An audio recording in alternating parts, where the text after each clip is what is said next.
ولی برای جنگ آمادگی کامل داریم. কয়েকদিন ধরে ইরানে একের পর এক ভয়াবহ হামলার হুমকি দিয়ে যাচ্ছে যুক্তরাষ্ট্র।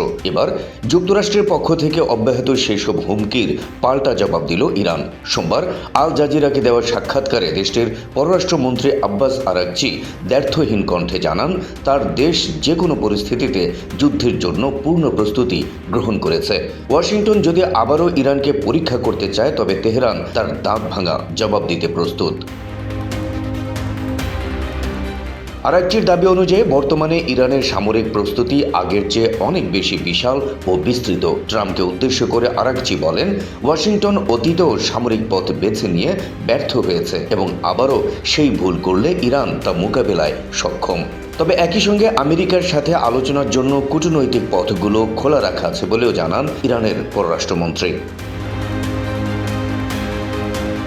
এদিকে ইরানের চলমান সরকার বিরোধী বিক্ষোভ দমনে প্রশাসনের কঠোর অবস্থানের বিরুদ্ধে আবারও সামরিক পদক্ষেপ নেয়ার হুঁশিয়ারি দিয়েছেন মার্কিন প্রেসিডেন্ট ডোনাল্ড ট্রাম্প। বলেছেন, ইরানে বিক্ষোভকারীদের উপর দমন পীড়ন অব্যাহত থাকলে যুক্তরাষ্ট্রকে বড় ধরনের সামরিক পদক্ষেপ নিতে হতে পারে, আর সেই পদক্ষেপ হতে পারে বিমান হামলার মতো ভয়ঙ্কর কিছু।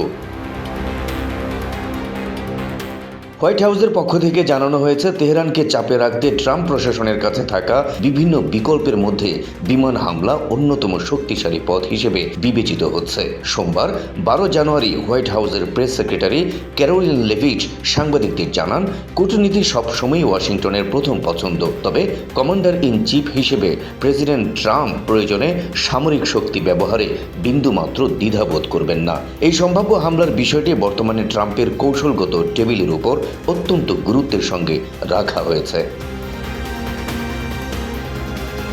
গত বছরের জুনে ইরানের পারমাণবিক স্থাপনায় বোমা হামলা চালিয়েছিল মার্কিন যুক্তরাষ্ট্র। তার 6 মাস পার না হতেই আবারও ইরানে হামলার ছক করছেন ট্রাম্প। ওয়াশিংটনের দাবি, বর্তমান বিক্ষোভ দমনে তেহরানের কঠোর অবস্থানই পুনরায় সামরিক হামলা চালানোর একটি বড় অজুহাত হিসেবে কাজ করছে। তবে আন্তর্জাতিক বিশ্লেষকরা বলছেন, ভেনেজুয়েলার পর ইরানে কোনো সামরিক অভিযান চালানো হলে সেটি এ অঞ্চলে অস্থিরতার পাশাপাশি আঞ্চলিক যুদ্ধের সূত্রপাত ঘটাতে পারে।